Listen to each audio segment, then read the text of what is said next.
سورہ انفطار. سورہ انفطار کا تعارف. مقام نزول. سورہ انفطار مکہ مکرمہ میں نازل ہوئی ہے. آیات، کلمات اور حروف کی تعداد.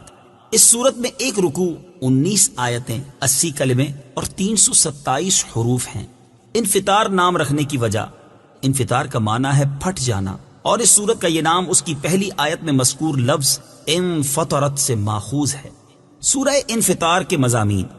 اس سورت کا مرکزی مضمون یہ ہے کہ اس میں قیامت کی علامات بیان کی گئی ہیں، اور اس سورت میں یہ مضامین بیان ہوئے ہیں. نمبر 1، اس سورت کی ابتدا میں قیامت قائم ہوتے وقت کائنات میں ہونے والی ہیبت ناک تبدیلیاں بیان کر کے فرمایا گیا کہ اس وقت ہر جان کو وہ سب کچھ معلوم ہو جائے گا جو اس نے آگے بھیجا اور جو اس نے پیچھے چھوڑا. نمبر 2، انسان کو عطا کی جانے والی نعمتیں بیان کر کے اسے جھنجھوڑا گیا کہ کس چیز نے تجھے اپنے کرم والے رب عز و جل کے بارے میں دھوکے میں ڈال دیا اور تو نے اس کی نافرمانی شروع کر دی. نمبر 3، یہ بتایا گیا کہ ہر انسان پر کرامن کاتبین 2 فرشتے مقرر ہیں جو اس کے اعمال اور اقوال کے نگہبان ہیں، اور وہ اس کے تمام اعمال جانتے ہیں. نمبر 4، اس سورت کے آخر میں نیکوں اور بدکاروں کا انجام بیان کیا گیا اور قیامت کے دن کے احوال بیان کیے گئے. سورہ تکویر کے ساتھ مناسبت.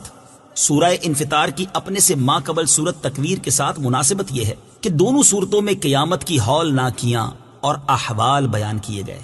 بسم اللہ الرحمن الرحیم.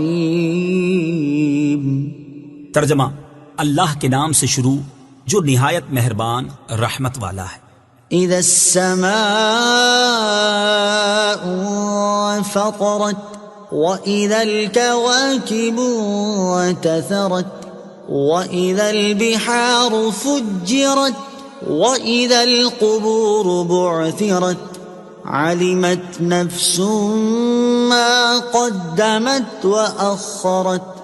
ترجمہ: جب آسمان پھٹ جائے گا اور جب ستارے جھڑ پڑیں گے اور جب سمندر بہا دیے جائیں گے اور جب قبریں کریدی جائیں گی، ہر جان کو معلوم ہو جائے گا جو اس نے آگے بھیجا اور جو پیچھے چھوڑا. اذا السماء انفطرت، جب آسمان پھٹ جائے گا. تفسیر صراط الجنان میں ہے. اس آیت اور اس کے بعد والی 4 آیات میں قیامت کے احوال بیان کرتے ہوئے ارشاد فرمایا کہ جب آسمان فرشتوں کے نازل ہونے کے لیے پھٹ جائے گا اور جب ستارے اپنی جگہوں سے اس طرح جھڑ کے گر پڑیں گے جس طرح پروئے ہوئے موتی ڈوری سے گرتے ہیں، اور جب سمندروں میں قائم آڑ دور کر کے انہیں بہا دیا جائے گا اور میٹھے اور کھاری سمندر مل کر ایک ہو جائیں گے، اور جب قبریں کریدی جائیں گی اور ان کے مردے زندہ کر کے نکال دیے جائیں گے، تو اس دن ہر جان کو معلوم ہو جائے گا جو اس نے نیک یا برا عمل آگے بھیجا اور جو نیکی بدی پیچھے چھوڑی. ایک قول یہ ہے کہ جو آگے بھیجا اس سے صدقات مراد ہے اور جو پیچھے چھوڑا اس سے میراث مراد ہے، اور یہ جاننا اعمال نامے پڑھنے کے ذریعے ہوگا، جیسا کہ ایک اور مقام پر اللہ تعالیٰ ارشاد فرماتا ہے: وَكُلَّ إِنسَانٍ أَلْزَمْنَاهُ طَائِرَهُ فِي عُنُقِهِ وَنُخْرِجُ لَهُ يَوْمَ الْقِيَامَةِ كِتَابًا يَلْقَاهُ مَنشُورًا اقْرَأْ كِتَابَكَ كَفَى بِنَفْسِكَ الْيَوْمَ عَلَيْكَ حَسِيبًا. ترجمہ: اور ہر انسان کی قسمت ہم نے اس کے گلے میں لگا دی ہے، اور ہم اس کے لیے قیامت کے دن ایک نامہ اعمال نکالیں گے جسے وہ کھلا ہوا پائے گا. فرمایا جائے گا کہ اپنا نامہ اعمال پڑھ، آج اپنے متعلق حساب کرنے کے لیے تو خود ہی کافی ہے. یا ایھا الانسان ما غرک بربک الکریم الذی خلقک فسواک فعدلک فی ای صورت ما شاء رکبک کلا بل تکذبون بالدین. ترجمہ: اے انسان، تجھے کس چیز نے اپنے کرم والے رب کے بارے میں دھوکے میں ڈال دیا، جس نے تجھے پیدا کیا، پھر ٹھیک بنایا، پھر اعتدال والا کیا، جس صورت میں چاہا تجھے جوڑ دیا. ہرگز نہیں، بلکہ تم انصاف ہونے کو جھٹلاتے ہو. یا ایھا الانسان انسان، تفسیر صراط الجنان میں ہے، اس آیت اور اس کے بعد والی 3 آیات کا خلاصہ یہ ہے کہ اے انسان، تجھے کس چیز نے اپنے کرم والے رب عز و جل کے بارے میں دھوکے میں ڈال دیا کہ تو نے اس کی نعمت اور کرم کے باوجود اس کا حق نہ پہچانا اور اس کی نافرمانی کی جو تجھے عدم سے وجود میں لے کر آیا. پھر اس نے تمہارے اعضاء کو ٹھیک بنایا اور تجھے پکڑنے کے لیے ہاتھ، چلنے کے لیے پاؤں، بولنے کے لیے زبان، دیکھنے کے لیے آنکھ اور سننے کے لیے کان عطا کیے. پھر ان اعضاء میں مناسبت رکھی کہ ایک ہاتھ یا پاؤں دوسرے ہاتھ یا پاؤں سے چھوٹا یا لمبا نہیں. پھر تمہیں لمبے قد والا یا چھوٹے قد والا، خوبصورت یا بدصورت، گورا یا کالا، مرد یا عورت، جس صورت میں چاہا تجھے جوڑ دیا. اور تمہارا حال یہ ہے کہ تم اللہ تعالیٰ کی ان کرم نوازیوں کو دیکھ کر بھی اس کی نافرمانی سے نہیں رکے، بلکہ تم انصاف کے دن کو جھٹلانے لگے اور اعمال کی جزا ملنے کے دن کا انکار کرنے لگ گئے. اللہ تعالیٰ کی نافرمانی کر کے اچھی جزا کی امید رکھنا بے وقوفی کی علامت ہے.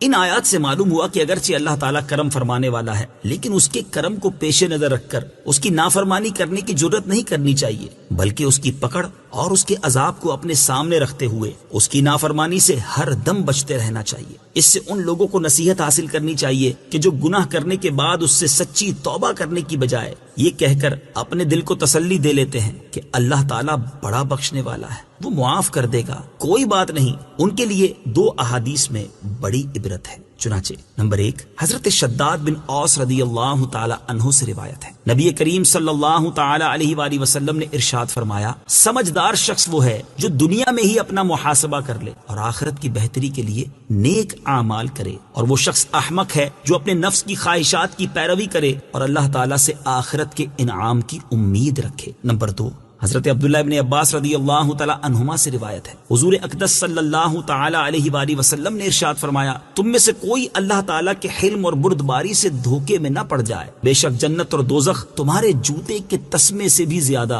تمہارے قریب ہے. اللہ تعالیٰ ہمیں اپنی نافرمانی سے بچتے رہنے کی توفیق عطا فرمائے، آمین. وَإِنَّ عَلَيْكُمْ لَحَافِظِينَ كِرَامًا كَاتِبِينَ يَعْلَمُونَ مَا تَفْعَلُونَ. ترجمہ، اور بے شک تم پر کچھ نگہبان مقرر ہیں، کرامن کاتبین، معزز لکھنے والے، وہ جانتے ہیں جو کچھ تم کرتے ہو. وَإِنَّ عَلَيْكُمْ لَحَافِظِينَ، اور بے شک تم پر کچھ نگہبان ہیں. تفسیر صراط الجنان میں ہے، اس آیت اور اس کے بعد والی 2 آیات کا خلاصہ یہ ہے کہ اے لوگو، بے شک ہماری جانب سے تم پر کچھ فرشتے مقرر ہیں جو تمہارے اعمال اور اقوال کے نگہبان ہیں.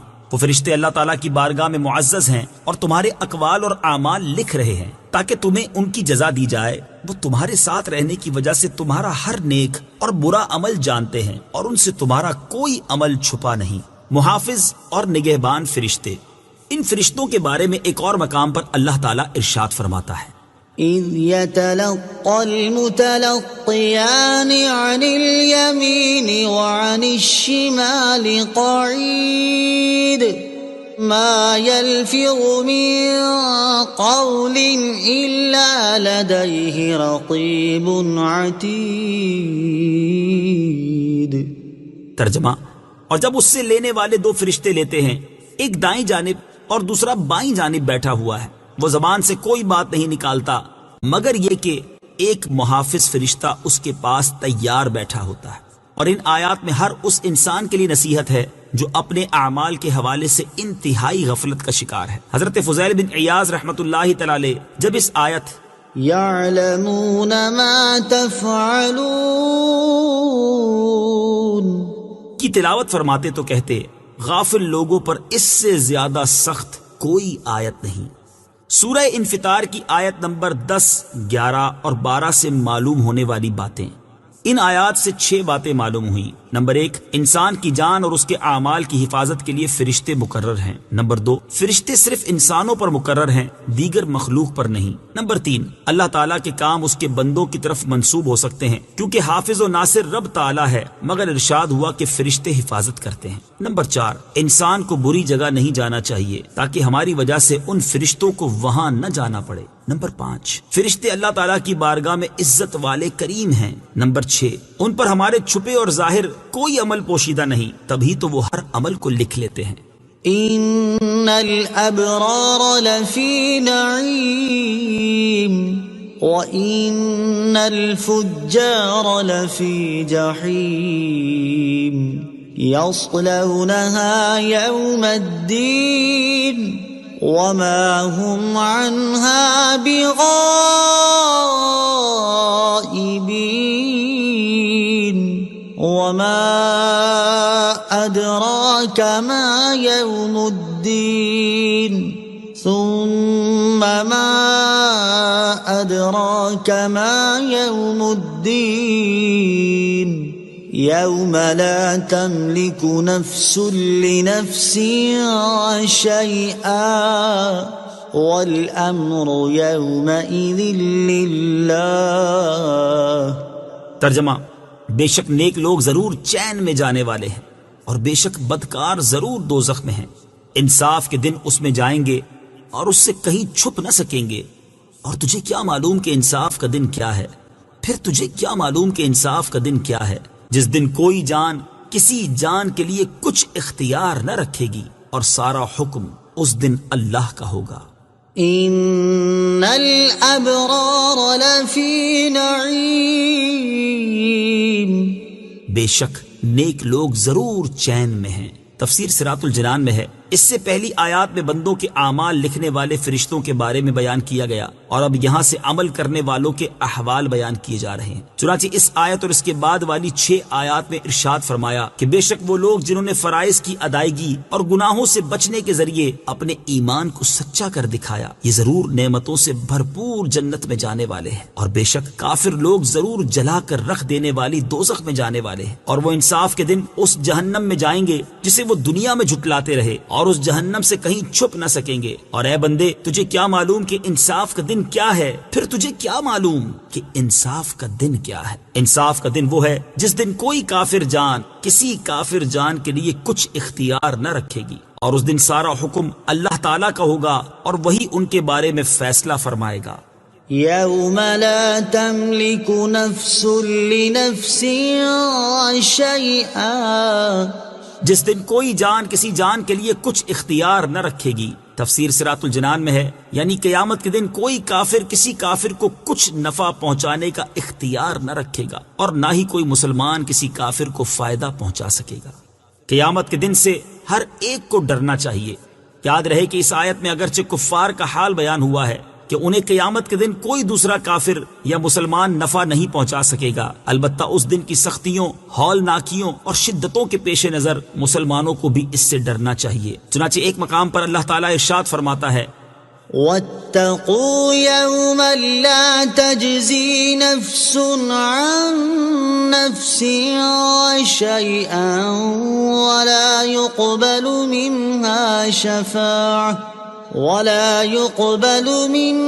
شفاعة ولا يؤخذ منها عدل ولا هم ينصرون۔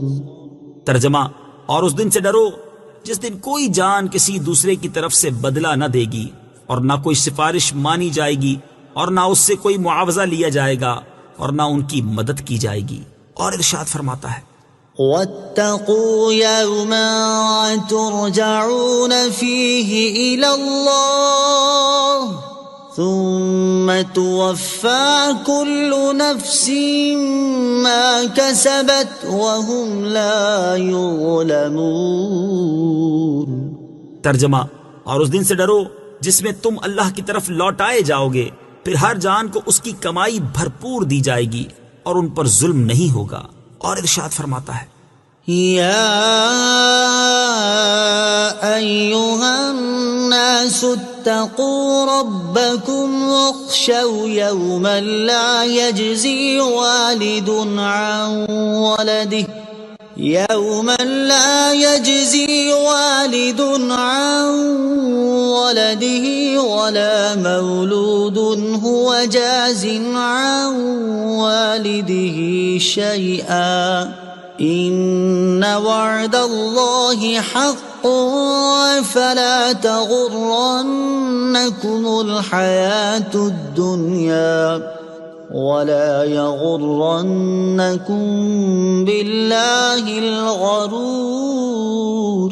ترجمہ: اے لوگو، اپنے رب سے ڈرو اور اس دن کا خوف کرو جس میں کوئی باپ اپنی اولاد کے کام نہ آئے گا اور نہ کوئی بچہ اپنے باپ کو کچھ نفع دینے والا ہوگا. بے شک اللہ کا وعدہ سچا ہے، تو دنیا کی زندگی ہرگز تمہیں دھوکہ نہ دے اور ہرگز بڑا دھوکہ دینے والا تمہیں اللہ کے علم پر دھوکے میں نہ ڈالے. امام محمد غزالی علیہ رحمت اللہ الوالی فرماتے ہیں، قیامت کا دن وہ دن جس میں کوئی شک نہیں، یہ وہ دن ہے جس میں چھپی باتوں جیسے عقائد، اعمال اور نیتوں کو جانچا جائے گا. اس دن کوئی کافر جان کسی دوسرے کی طرف سے بدلہ نہ دے گی. اس دن کی ہولناکی اور شدت سے آنکھیں کھلی کی کھلی رہ جائیں گی. اس دن کوئی دوست کسی دوست کے کچھ کام نہ آئے گا. اس دن کوئی جان کسی کافر جان کے لیے نفع پہنچانے کا کچھ اختیار نہ رکھے گی. اس دن ان کفار کو جہنم کی طرف دھکا دے کر دھکیلا جائے گا. اس دن وہ کفار آگ میں اپنے چہروں کے بل گھسیٹے جائیں گے. اس دن ان کفار کے چہرے آگ میں بار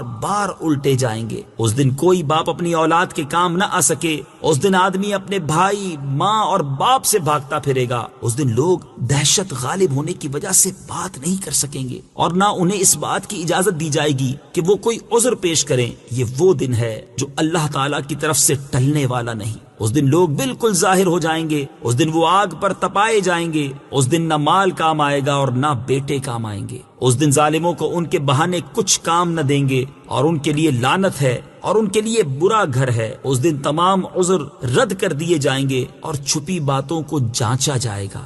اس دن پوشیدہ باتیں ظاہر ہوں گی اور پردے اٹھ جائیں گے. اس دن آنکھیں جھکی ہوئی ہوں گی اور آوازیں بند ہوں گی. اس دن دائیں بائیں توجہ کم ہوگی. پوشیدہ باتیں ظاہر ہوں گی اور گناہ بھی سامنے آ جائیں گے. اس دن لوگوں کو ان کے گواہوں سمیت اللہ تعالیٰ کی بارگاہ میں پیشی کے لیے چلایا جائے گا. اس دن بچے جوان ہو جائیں گے اور بڑے نشے میں ہوں گے. اس دن اعمال کا وزن کرنے کے لیے ترازو رکھے جائیں گے. اعمال نامے کھولے جائیں گے. جہنم ظاہر کر دی جائے گی. کھولتا ہوا پانی جوش مارے گا. جہنم سانس لے گی. کفار مایوس ہو جائیں گے. جہنم کو بھڑکایا جائے گا. رنگ بدل جائیں گے. زبان گونگی ہو جائے گی اور انسان کے اعضاء گفتگو کریں گے. تو اے انسان، تجھے اپنے قریب رب عز و جل کے بارے میں کس چیز نے دھوکے میں ڈال رکھا ہے کہ تو دروازے بند کر کے، پردے لٹکا کر اور لوگوں سے چھپ کر فسق و فجور اور گناہوں میں مبتلا ہو گیا. تو لوگوں کے خبردار ہونے سے ڈرتا ہے، حالانکہ تجھے پیدا کرنے والے سے تیرا کوئی حال چھپا ہوا نہیں.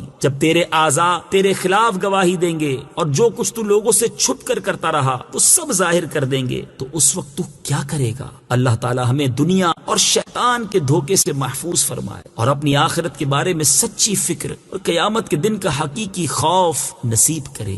آمین. صدق اللہ العظیم.